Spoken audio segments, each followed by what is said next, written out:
So, what an interesting day I had. I'm in my hotel room now at the Glen Point Marriott in New Jersey, getting ready for the universe. And what a day I had because I got completely lost and I followed the directions. Now, mind you, my phone stopped working, so I had no GPS because Apple has decided that it's no longer going to support my iPhone on its network. And it doesn't work. My phone no longer works at all. I can't receive text messages or emails. I can't use my GPS. My account is paid with my cell phone provider, but I can't make phone calls or receive texts or use the internet. So what the hell good is it? Well, they want me to buy a new phone. So I'm going to buy a Galaxy instead and not an iPhone because boycott Apple. They suck. Okay. I don't know. Maybe they're all that way now. I don't know. But I'm just really mad. So I got the directions all handwritten. Of course, now I had no paper map because who has paper maps anymore, right?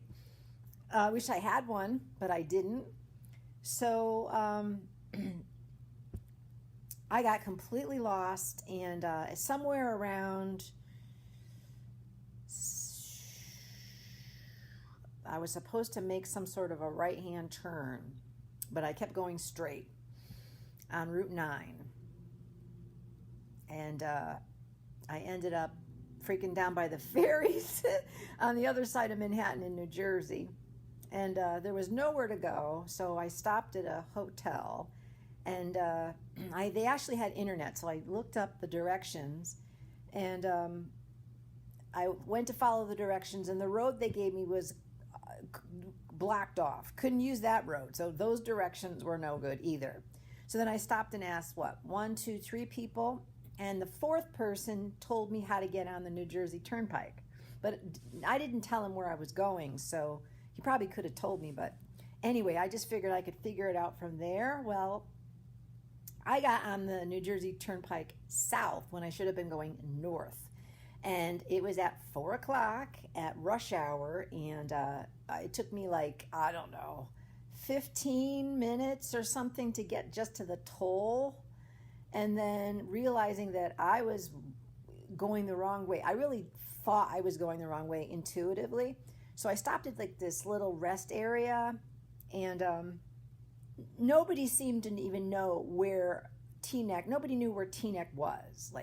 Like I'm talking about Montana or something.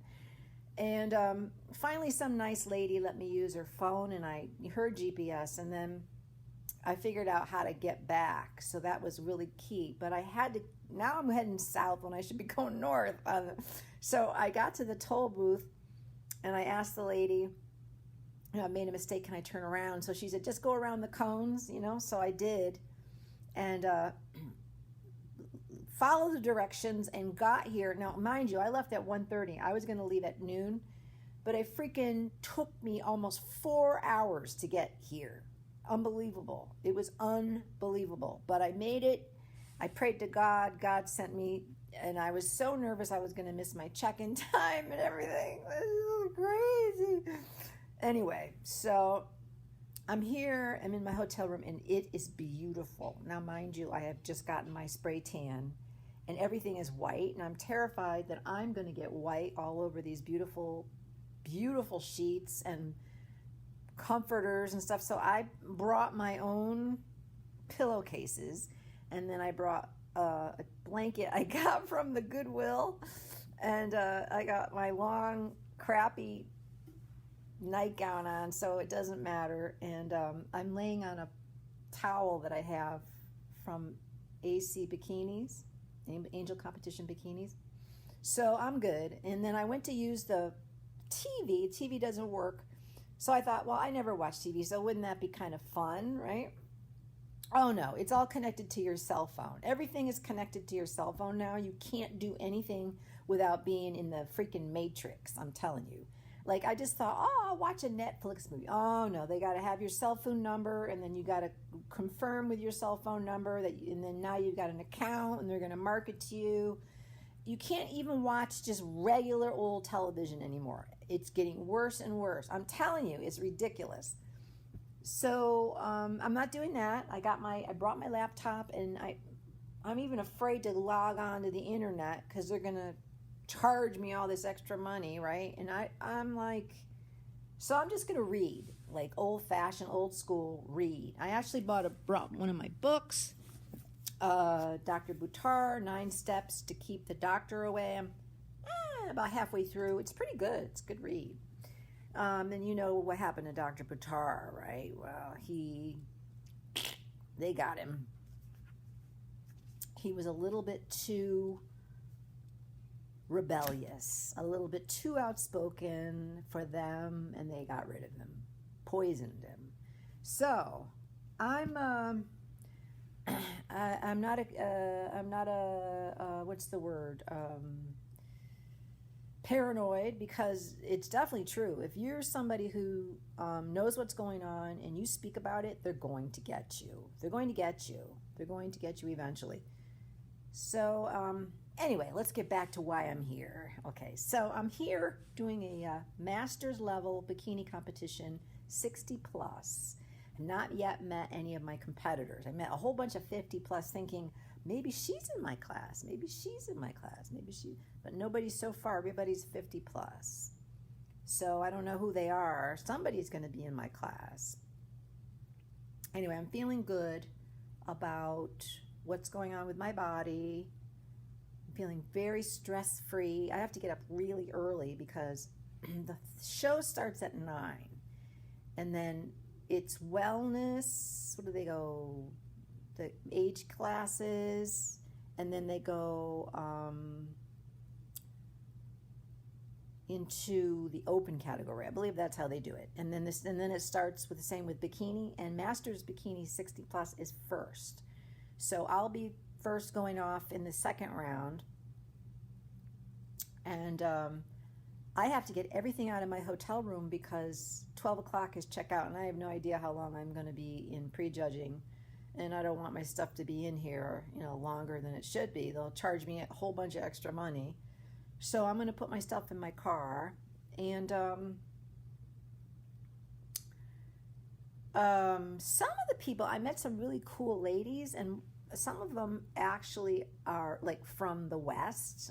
3 ladies I met from Colorado, and they actually knew one another. And then somebody else was from Washington State. One lady was from Virginia. So it's very interesting, and they, all are like me, want to mature in the sport and do well. They're all much younger. In fact, I think I'm the oldest person so far. But I don't feel old. I feel vibrant and healthy, and my mind is really, really sharp since I've been really cleaning up my blood.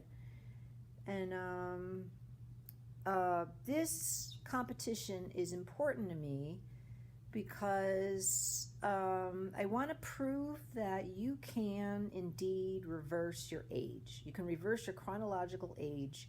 So yes, of course, you're still going to be the age that you are, but you are not going to be showing the signs of your skin's going to rejuvenate, your organs are going to rejuvenate, your blood will clean up, your hair will become thicker, your nails will become stronger, and your mind will become very vibrant, very, you will remember things that I used to have brain fog all the time. I remember when I was in my 30s, and this happened to me all the time. I would start talking about something, and then I would completely forget. I wouldn't remember what I was talking about. I was like Biden, President Biden. I'd have to go, you know what I'm talking about. Like I would just have to make something up in my mind in advance because I knew that I was going to forget what I was talking about. And I had no idea, absolutely no idea. It was like pre-Alzheimer's. I mean, it was bad. And I used to drink a lot then, and I think it was partially from that, but I know a lot of it had to do with the seed oils. I was eating a lot of granola at that time. And there's tons and tons of canola oil in granola, and I had no idea about any of that like I do now. I don't have that much seed oil in my diet. In fact, the only thing I have is I don't use dairy, but I do a creamer for my coffee that's like nut and almond milk, and they do add a little bit of kind of oil do they add? Sunflower oil, lecithin or something, and so it does have some in there, but other than that, that's all I have. And even the almond butter, there's a little bit of, I think, sunflower oil added to that, but other than that, that's it. And I do have some avocados. There is some in there, but it's very little. What is it? Linoleic acid. So that really is very damaging to the cardiovascular system. And next month, July, I'm going to start using Cardio Miracle, which is a brilliant supplement, and I'm going to report to you my physiological changes. Too bad I didn't get like tests done to show before and after. That'd be really cool. Anyway, I want to get some blood tests done, and I want to take a look at my liver function. This is the second month of a liver cleanse that I'm doing.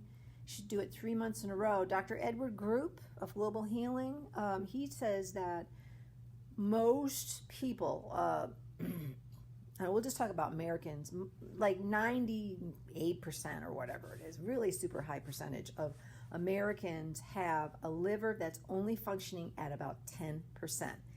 And you can live with a liver that functions at 10%, but if something happens and then now that 10% gets jeopardized, you're going to be really, really sick. And once the liver gets to a certain point, it can't come back.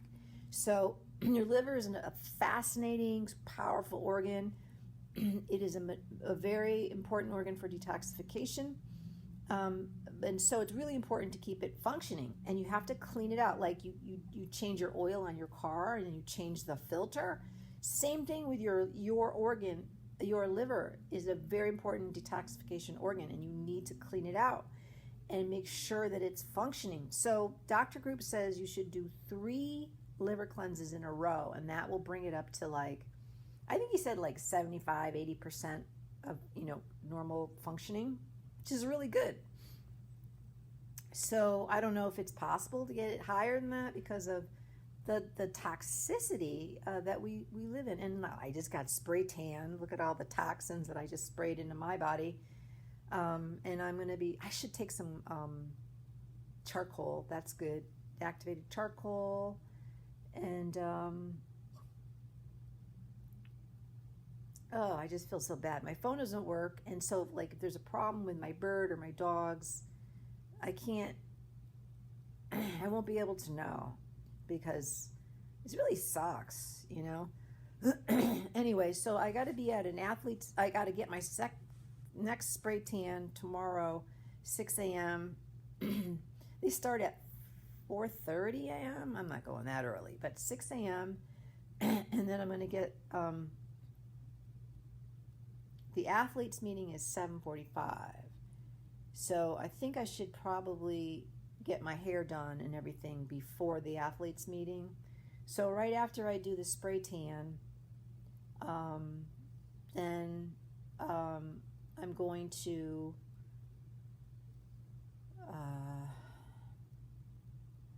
do my hair and makeup, and then practice some posing, eat something, and then go to the athletes meeting, and then probably put out everything in the truck, or maybe I'll have time to put in the majority of the stuff into the truck, and then just the stuff that I'm going to keep backstage with me.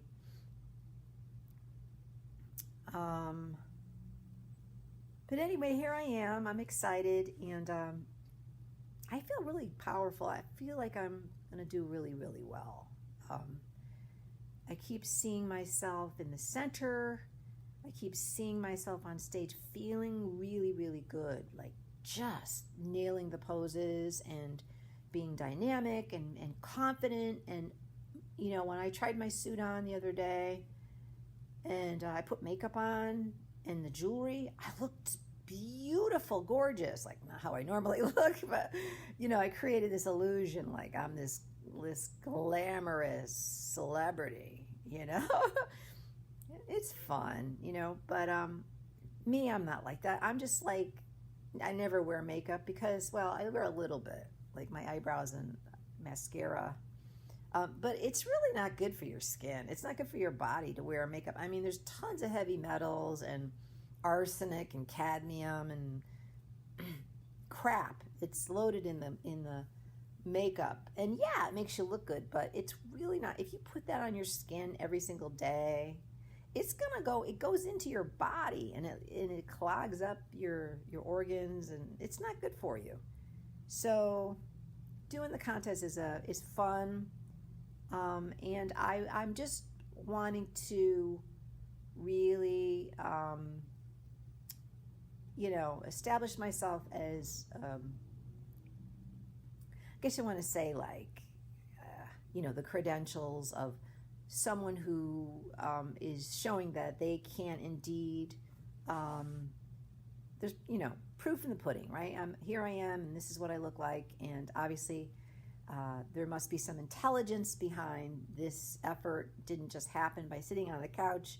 Obviously, I must know a thing or two about a thing or two, right? So that's kind of like why I'm doing it, and I don't know anybody my age who really even works out, let alone is doing a bikini contest, doing a national level bikini contest.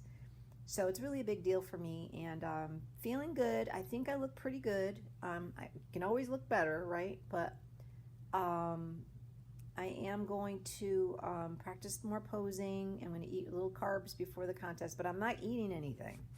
I'm going to go into this super tight core, and that I just want to circulate some more carbs. I'll do a little bit more movement tonight to see if I can get more of the carbs that I had. I had like probably 170, maybe 165 grams of carbs today. It's pretty good. Yesterday I had 350. Holy crap, it was really hard to get that in. I had to eat cookies to get that many grams in. And then when I woke up this morning, I looked good. I was a little watery, a little spillover yesterday, but then when I woke up, it was gone, and I looked pretty tight. So I think I am going to look pretty good, and I am going to do a little bit of movement tonight, a little posing tonight, and I don't really want to take my nightgown off, though, so I don't know. It's almost 9 anyway, and I got to get up super early. But it's nice. It's so quiet here, and it's cool, and I don't have to worry about any dogs or anything. I wanted to tell you. So there was this little bird outside. He didn't look healthy. He looked like he was dying, actually. His little beak looked like kind of malformed, and then his little legs were messed up. Like they were, usually when a bird is standing, their little legs are straight, but his were like bent in half, and that meant that he was low, not enough calcium in his diet, and so his mother kicked him out of the nest. He wasn't going to make it in the wild, so she didn't want to feed him. No, she didn't want to. That's how animals are. They don't invest their resources in a baby that isn't going to make it. Humans are different, but it kind of makes sense, I mean, we're different. We try to help the weak or those that can't do it, but the animals don't. So anyway, I felt very bad, and he was sitting in the walkway, and he couldn't really move, but he was perched, he was on his legs, but he couldn't walk, and I tried to get him to perch up on a stick, and he couldn't. One of his little legs could catch on, but the other one couldn't. So I gradually moved him over, and it flipped him upside down. I felt kind of bad, but I was trying to get him out of the walkway so he didn't get stepped on. And then I felt so bad. I was like, should I euthanize him? And I was like, I don't want to do it. And then I thought, I'll come back. So after my tan, I went back to bring him some water and a cracker. I don't know. Was that stupid?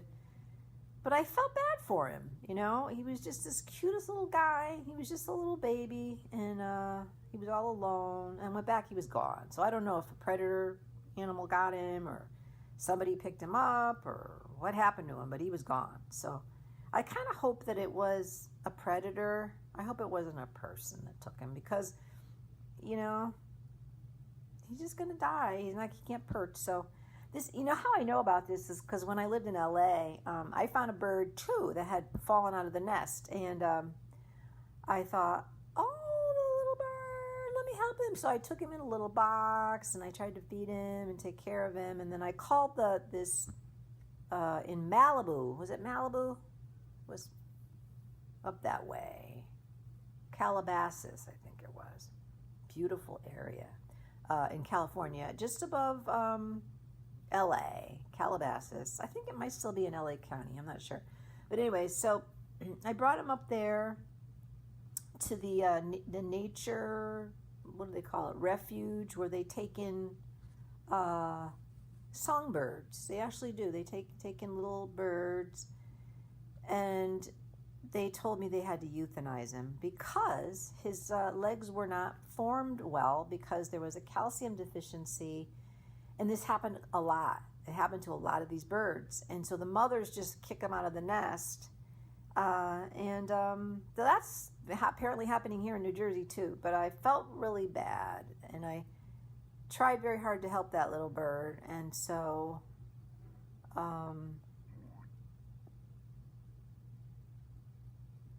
you know, you try, right? You try to help those creatures that you think maybe need some help, but nature has other plans, I guess. So anyway, he was gone. I went back and he was gone, and so I don't know, but I don't know. It just, to me, you know, I'm doing this bodybuilding contest, and I still care about little baby birds, you know. I still, my heart, you know, I feel like compassion. I want to help them. And maybe you think it's stupid, I don't know, but I just wanted to help them. And I have a bird. I have a African gray parrot, and he's staying with my brother, and he was very... All right, I did prejudging. There was 10 10 people in my class, 60 plus. And I don't know, it's hard to tell. You know, some people are obviously not going to win. Some people look good. I think I know who won. It wasn't me. But maybe I came in 5th. I don't know. I might have not. It's hard to tell. But from what I can see from my pictures that I took, I need to bring up my lower body and my glutes. But we knew that. That's what I've been working on all this time anyway. So, but in order to be competitive, I need to put on a lot more muscle. So I'll bring that up. But every time I do a show, I learn something, and met some extraordinary people. And one of the judges, the lady with the bald head, I don't know her name. She's really nice, but she said I look beautiful. So that's really nice. Anyway, so you'll be hearing from me about finals. Finals is coming up in 5 o'clock. All the wellness goes first, and it goes pretty fast. And then Masters Bikini 60 Plus is first one in the bikini division. So we'll see. All right.